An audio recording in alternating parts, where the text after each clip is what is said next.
Autumn in the great north woods of New Hampshire is like a favorite movie. With each viewing, you discover something new or surprising that you've never noticed before. And so, with the maples in full splendor, I returned to this very northern part of the state to take in the seasonal show and to see what new stories I could find along the way. And find them I did.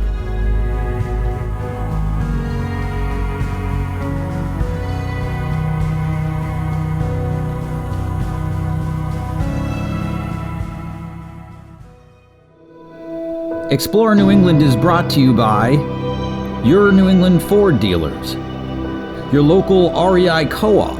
REI believes a life outdoors is a life well lived.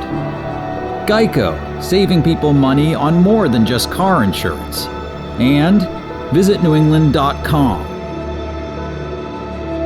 Additional funding and support for this episode was provided by the North Country Chamber of Commerce, Bangor Savings Bank, the Coas Economic Development Corporation, the Borders Development Corporation, and the State of New Hampshire.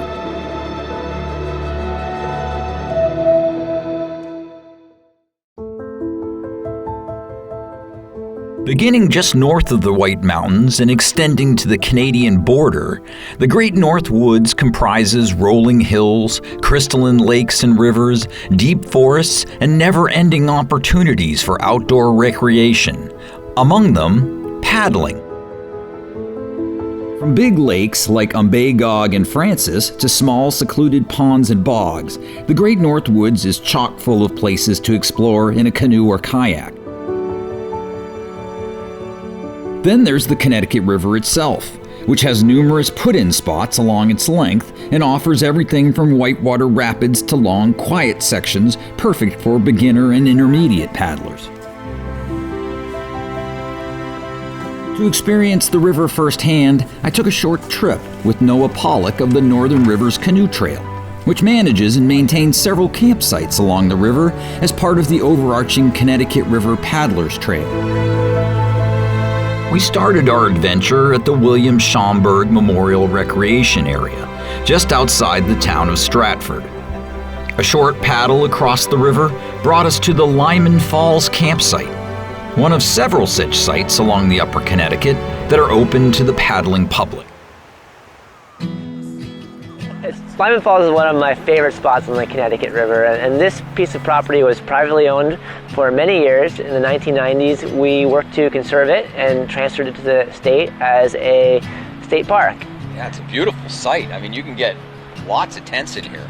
Sure, there's at least 3 different tenting cells here, and it's a great spot to stop and fish and camp for the night. Oh, that's great. So, I mean, you don't have to pay anything if you're a canoeer, a paddler. You just pitch a tent here and you're good. One of the neat things about paddling on the Connecticut River is it's free. It's available for everybody. All these sites are first come, first serve, and they're for folks of all income ability.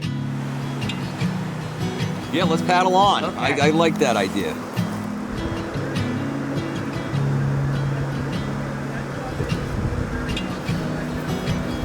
There are some 60 primitive campsites along the Connecticut River Paddlers Trail, which can be tackled in small chunks or all at once if you have several weeks to spare. Laminated maps of the trail can be purchased at various local paddling outfitters, as well as on the Paddlers Trail website, which also features an interactive map.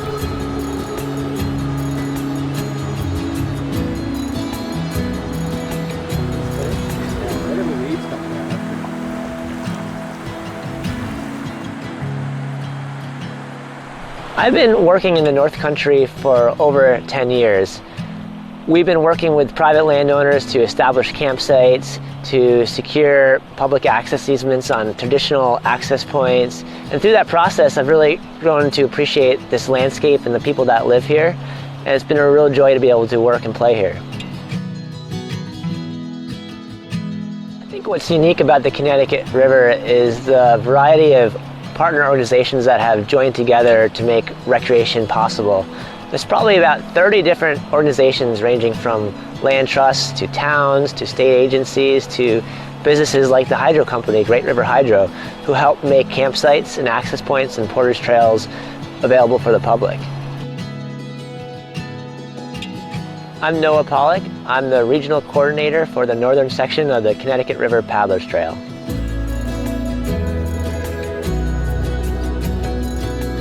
Long before folks started paddling for fun, the Connecticut was used by the native Abenaki to transport trade goods. French-Canadian fur trappers followed suit after the arrival of Europeans to the Northeast. Later still, in the 1800s, timber companies used the Great River to drive logs to the mills in western Massachusetts. Indeed, vestiges of the log drives can still be seen along many parts of the river.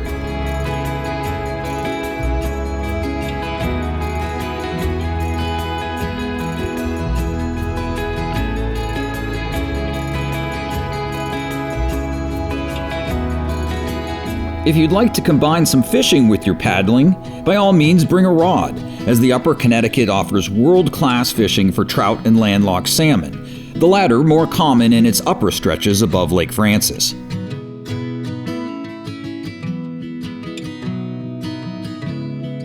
Trout are still plentiful for several miles below Francis, where the river flows through open farmland. Once you reach the town of Lancaster and the river slows and warms, northern pike and bass enter the picture, and the river holds some giants of both species.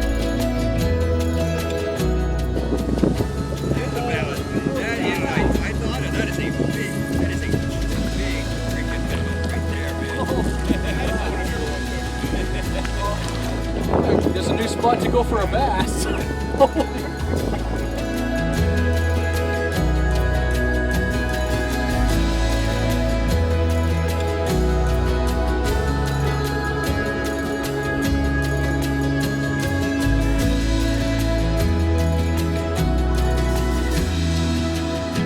After about an hour of paddling, Noah and I arrived at our takeout spot at the confluence of the Connecticut and Nelhegan rivers, where we had left the vehicle. I knew I had only sampled a tiny portion of the Paddlers Trail and the Connecticut River, and hopefully I'd see more in the future.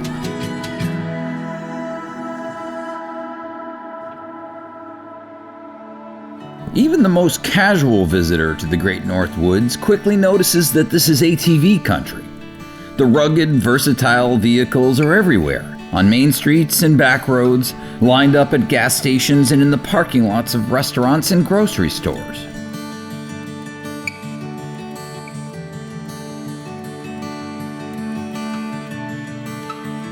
What many people don't see are the miles of designated ATV trails that snake through the surrounding woods. These trails are maintained by local ATV clubs, whose members work to keep the trails passable, post signage, and forge access agreements with private landowners. The result is an intricate network of trails that link to more trails in neighboring communities and even other states.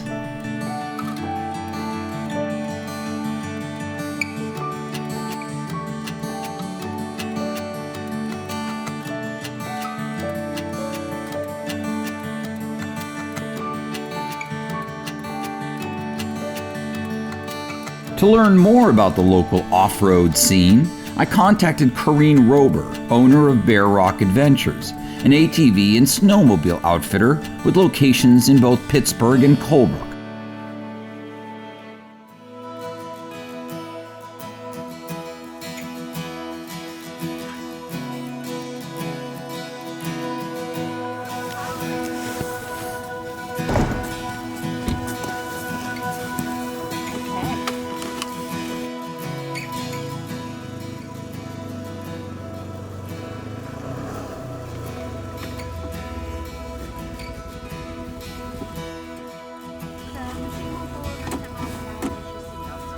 Okay, well, we're going over. We're going like 50. So, you know, I'm buckling in.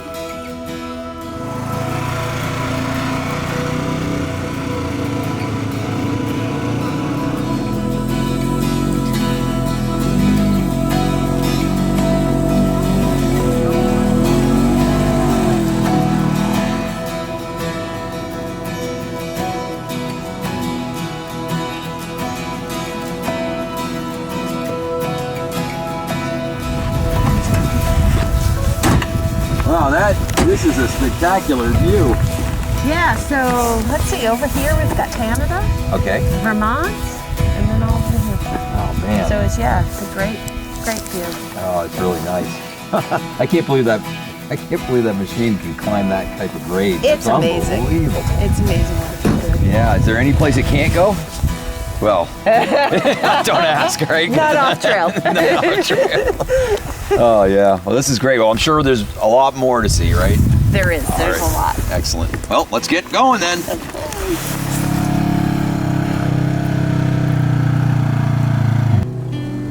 As we zipped through the autumn woods, Corrine explained that ATVs serve many purposes. Some riders use them to explore the surrounding countryside or spend time outdoors with family and friends, while others find them helpful for gaining access to remote fishing, hunting, and camping spots. Still others use their machines simply as an exciting way to get around.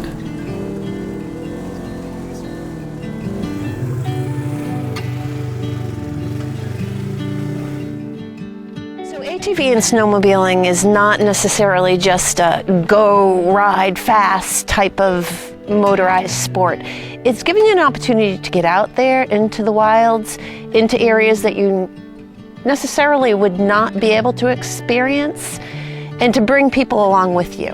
Because maybe you have a young child or an older person that can't be with you and go hiking, but you can do that and experience with them.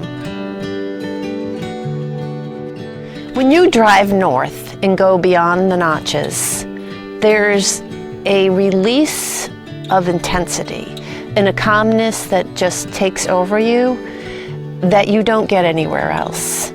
Oftentimes my family will come up to visit, and by the time they get here, they just feel like just a sigh, a relaxation.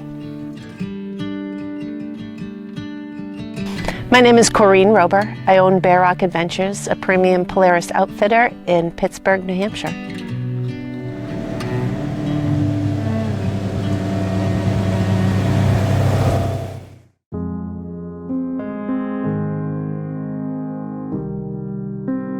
An ATV ride through the Great North Woods is a great way to appreciate the region's spectacular fall foliage. But it's always nice to have a destination in mind, especially one that involves food. Fortunately, Corrine Rober of Bear Rock Adventures had us headed in the right direction. Our route had us weaving through dense forest, scrambling up steep hills, and racing along a former railroad bed that follows the course of the Connecticut River for several miles. We crossed the river at Stewartstown and entered Vermont, where more rugged trails eventually brought us to April's Maple, a popular maple syrup sugar house and restaurant near the Canadian border.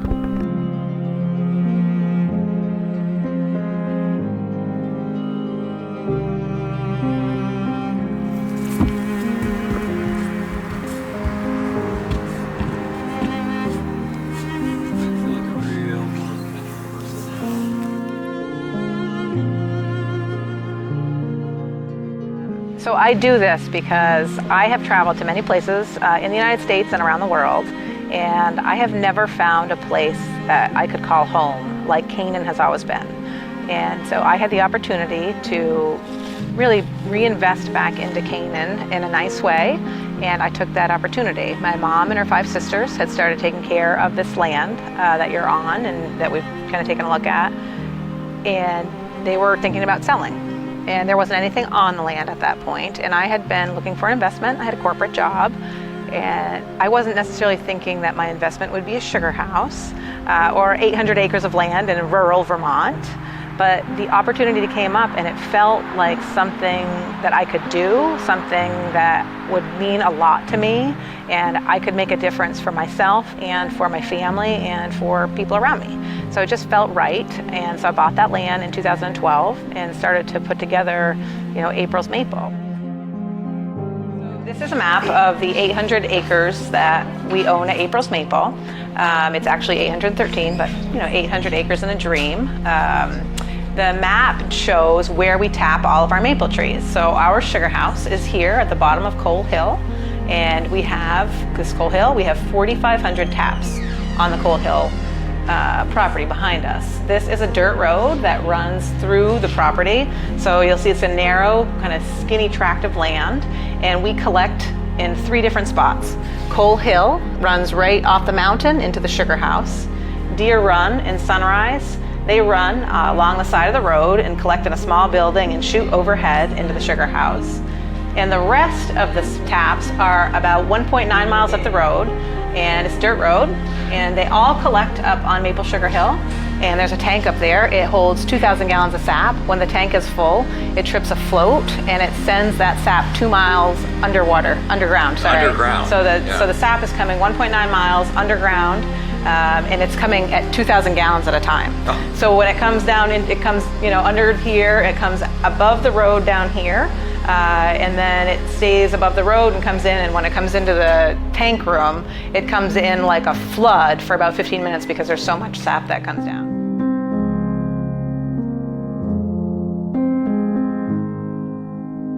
How many miles of tubing do you have? Over 300 miles. Really? Yes, and we have a team of 4 men that tap our trees in the springtime. Yeah. And hence the 4 pairs of snowshoes on the wall. Gotcha. So people come in and they're always asking about, why do you have snowshoes? We have over 300 miles of tubing. And even with snowshoes on, you will sink up waist deep depending on the year that we're having for snow. I have to ask you this too. Yeah. Now, don't moose run through these and cause Very problems? common question. Moose are more graceful than anyone could imagine. So we can actually, there's one spot up the road, and you can see, when I first started, I could see tracks on both sides of the line, and the line wasn't touched. What they do is they can go up on their hind legs and go right over the line. Oh. It's amazing. Really? Yep, so if they're not being chased, they will go over or under. They're actually kind of a gentle beast. If they're being chased, there are spots where they can pull a line and rip it right down, which is amazing because the tubing is thick, so they're very strong. But our bigger culprits for us, bigger problems, are birds and squirrels. Yeah. What do you want April's Maple to be? So beyond why are you doing this, what do you want April's Maple to be? And what we were able to condense it down to was 4 different things. Number 1, I wanted to treat all of my customers like they were family and friends. Number 2, I wanted to do something that was high quality all the time. Number 3, I wanted to have a sustainable business, and that's 2 parts. That's my forest, but also my local community, and I want to have fun. And we try and give people that experience every time they walk in the door, or even if they order online, or if it's a wholesale customer that has found us either through me or someone selling for me. In the way we interact with people and the quality that we provide them, it's a reflection of those 4 things, and that's what makes it fun. While fun is last, it's not the least important. So I have this really unique opportunity to participate in this beautiful setting every day. I meet real people that come into the sugar house and are looking to experience maple and experience Vermont, and I get to work with my family, and it's overall a lot of fun, and that's why I am doing this. It's why I started this. I'm April LeMay, the owner of April's Maple here in Canoe, Vermont.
Tired and dusty after my ATV ride to and from April's Maple, I checked into Lake Francis State Park, one of 3 state-run campgrounds in the Great North Woods.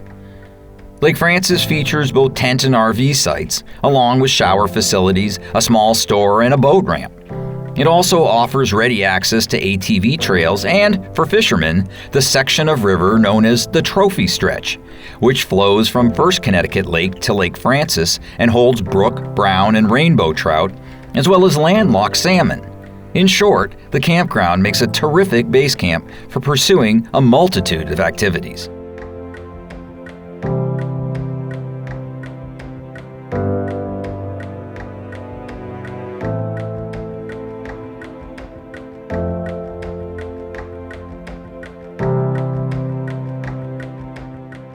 I think the people that come here, they look for quiet to get away from the busy lives that they're doing down south or wherever they're from. They do like to come up here. They like to camp, camping obviously, but they kayak, they bird watch, they hike, they fish, and we have it all right here at Lake Francis.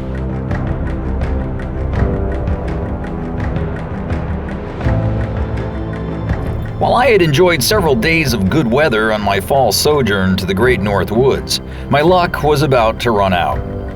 The following morning broke cold and drizzly, not exactly the kind of camping weather I was hoping for.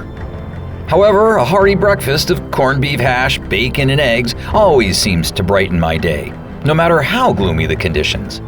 You just have to make the best of it, and so I did. It just proves that there's no such thing as a bad day spent outdoors, especially in the Great North Woods.